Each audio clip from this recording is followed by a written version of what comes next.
பூஞ்சோலை மாணவர்கள் அனைவருக்கும் வணக்கம். இன்றைக்கி 3-4 2 நாளுக்குரிய நியூஸ் பேப்பர் பார்க்க போகிறோம்ப்பா. 3 அக்டோபர் 2025, 4 அக்டோபர் 2025.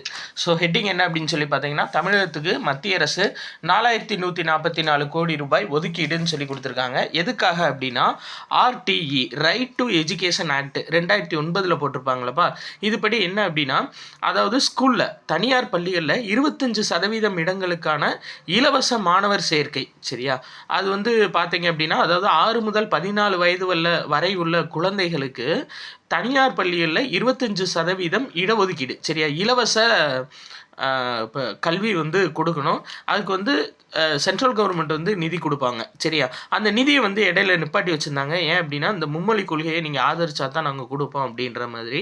ஆனால் இப்போ அந்த நிதியை வெளியிட்டுட்டாங்க. அதனால அந்த 25% மாணவர் சேர்க்கை துவங்கியிருக்கு. சரியா, அப்போ நம்ம எக்ஸாம் பாயிண்ட் ஆஃப் வியூவில் படிக்க வேண்டியது right to education act RTE அப்படின்றது 2009 6 முதல் 14 வயது வரை உள்ள குழந்தைகளுக்கு தனியார் பள்ளிகளில், அதாவது ரொம்ப கஷ்டப்படுற ஒரு ஃபேமிலியை சேர்ந்தவங்களுக்கு 25% இடங்களுக்கு இடஒதுக்கீடு கொடுக்கறது தான் இந்த ஆர்டிஇயோட முக்கிய நோக்கம். சரியாப்பா, ரைட், ஓகே. அடுத்து, ரஷ்ய அதிபர் புதின் இந்தியா வர்றாரு டிசம்பர் 5ஆம் தேதி. பார்ப்போம் என்ன முக்கிய முடிவுகள் எடுக்கிறாங்க அப்படின்னு சொல்லிட்டு.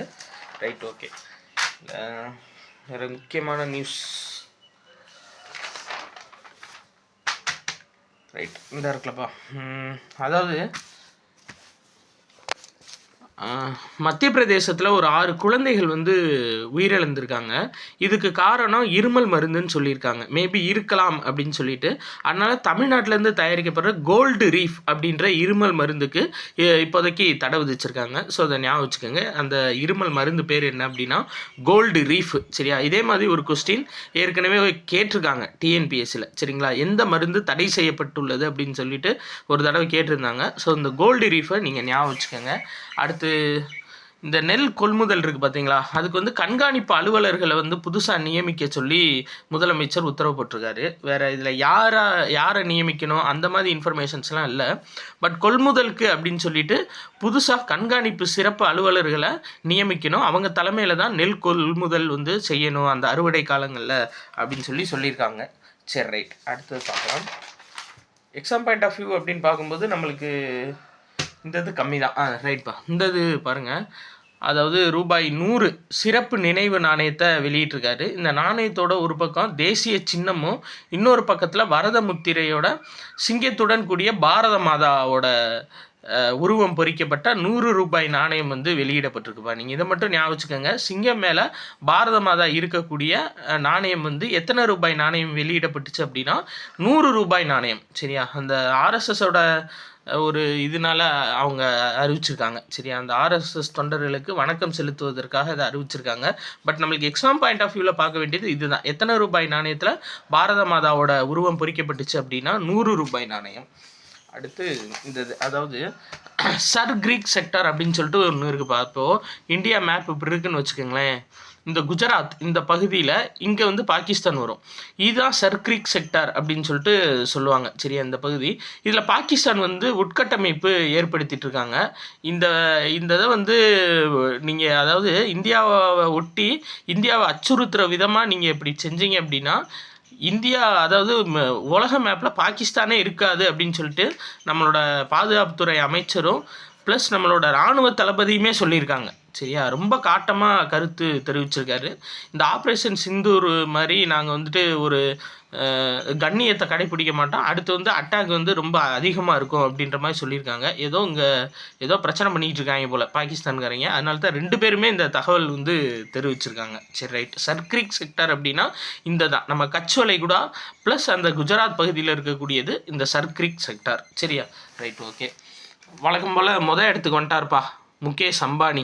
கௌதம் அதானியை அதாவது உலக பணக்காரர்களில் கௌதம் அதானியை பின்னுக்கு தள்ளிட்டு முகேஷ் அம்பானி முதல் இடத்துல இருக்கார். சரியா, அடுத்து இந்த குற்றங்கள் சார்ந்த அறிக்கை வெளியே வந்திருக்கு. தேசிய குற்ற ஆவண காப்பகம் என்சிஆர்பி அவங்க அறிக்கை வெளியிட்டிருக்காங்க.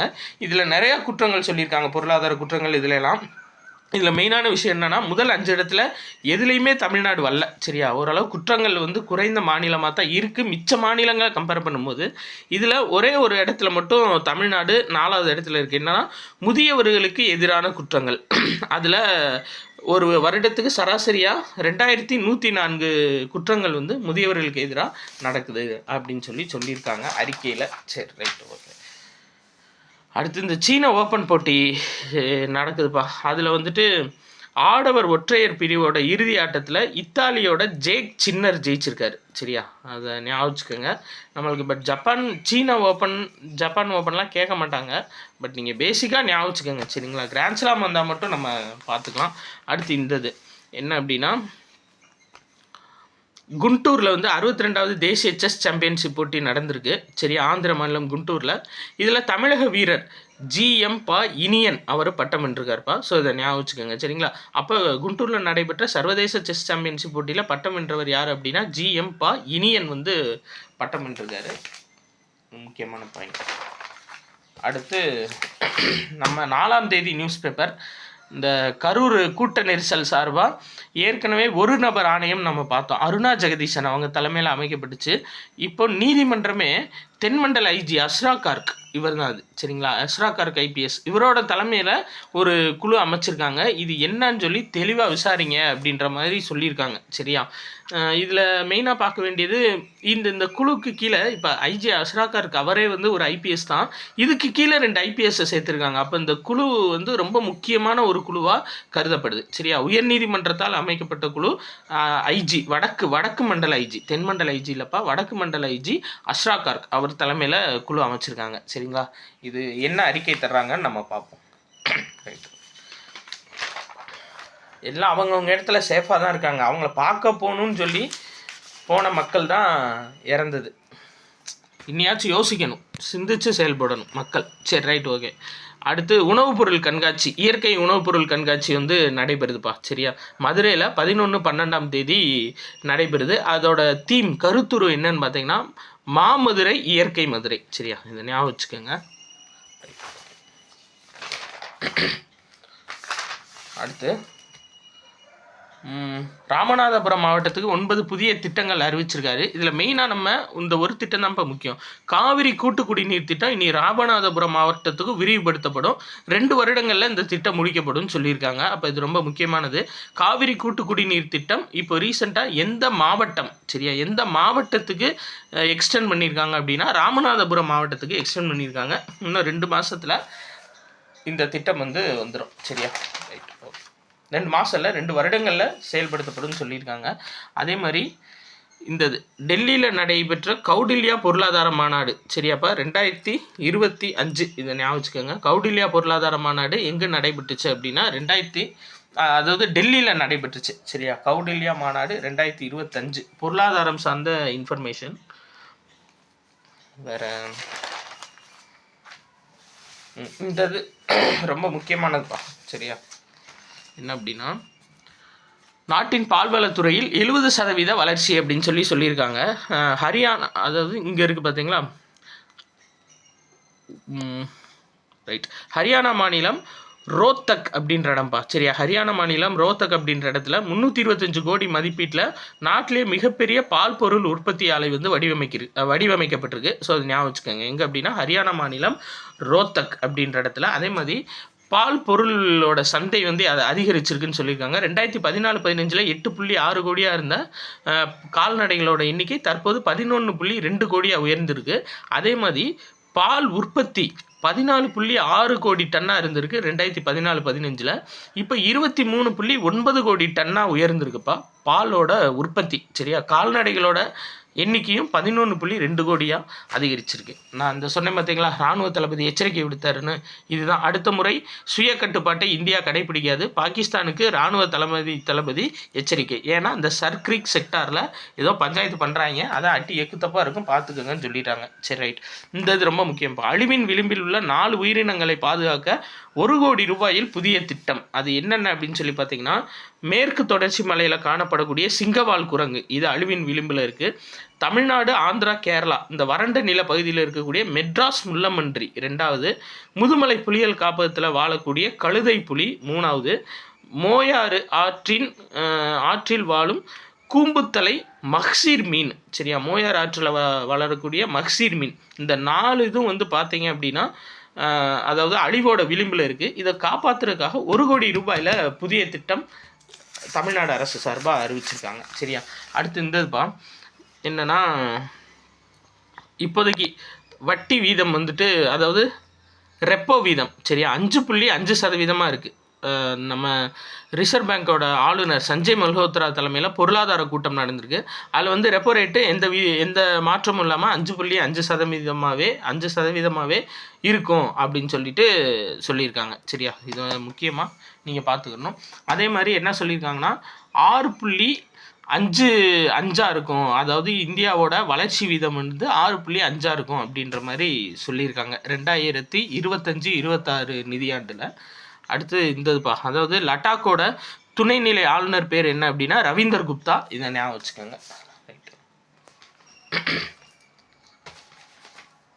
வேற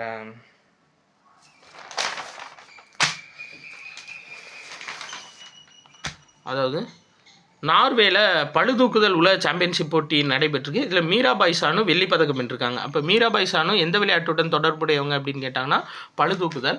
அதே மாதிரி உலக பாரா தடகள சாம்பியன்ஷிப் போட்டி நடக்குது பார்த்தீங்களா. இதில் வந்து ஆடவர் உயரம் தாண்டுதலில் நிஷாந்த் குமார் இவர் தங்கப்பதக்கம் வென்றிருக்காரு. அதே மாதிரி மகளிர் 100 மீட்டர் D12 பிரிவில் தங்கப்பதக்கத்தை சிம்ரன் அப்படின்றவங்க வாங்கியிருக்காங்க. சரியா, அப்போது சிம்ரன், நிஷாந்த் குமார் இவங்க 2 பேரும் எந்த விளையாட்டுடன் தொடர்புடையவங்க அப்படின்னா பாரா தடகள சாம்பியன்ஷிப். சரியாப்பா, ரைட். அதில் இந்திய வேளாண்மை உற்பத்தி பொருட்களையும் மருந்துகளையும் அதிக அளவு இந்தியா கிட்டேருந்து இறக்குமதி செய்ய ரஷ்யா முடிவெடுத்திருக்காங்க. ஏன்னா அமெரிக்கா வந்துட்டு இந்திய மருந்து பொருட்களுக்கு அதிக வரி விதிச்சிருக்காங்க. அதனால் இறக்குமதி வந்து ஏற்றுமதி இந்தியாவிலேருந்து அமெரிக்காவுக்கு ஏற்றுமதி ஆகக்கூடிய மருந்து பொருட்களோட எண்ணிக்கை குறைஞ்சிருக்கு. ஸோ அதை வந்து மாற்றுறதுக்காக ரஷ்யா நாங்கள் வாங்கிக்கிறோம் அப்படின்ற மாதிரி சொல்லிட்டாங்கப்பா. ஸோ இதான் 2 நாளுக்குரிய நியூஸ் பேப்பர். இன்றைக்கி காலையில் 8 மணிக்கு நம்மளோட டெலகிராம் சேனலில் போன மாதம் கரண்ட் அஃபேர்ஸ்க்கான PDF விடுறேன்ப்பா. நிறையா பேர் கேட்குறீங்க இதே தான் கொடுத்துருப்பீங்களா அப்படின்னு. இதே தான் இப்போ நான் உங்களுக்கு சொல்கிறேன் பார்த்தீங்களா, இதே தான் நான் அதுலேயும் கொடுத்துருக்கேன். நீங்கள் கைப்பட எழுதுகிற மாதிரி வராது. பட் நிறையா பேர் கரண்ட் அஃபேர்ஸ் PDF-ஆக கொடுங்க அப்படின்னு கேட்டதுக்காக நான் கொடுத்துருக்கேன். இருந்தாலும் நீங்கள் கைப்பட எழுதி வச்சுக்கிட்டிங்கன்னா இந்த வீடியோ பார்த்துட்டு கைப்பட எழுதி நீங்கள் மனப்பாடம் பண்ணுற அளவு வராது. சரிங்களா, சரி, ரைட், ஓகேப்பா. எல்லோரும் வாழ்த்துக்கள், நல்லபடியாக படிங்க. நன்றி.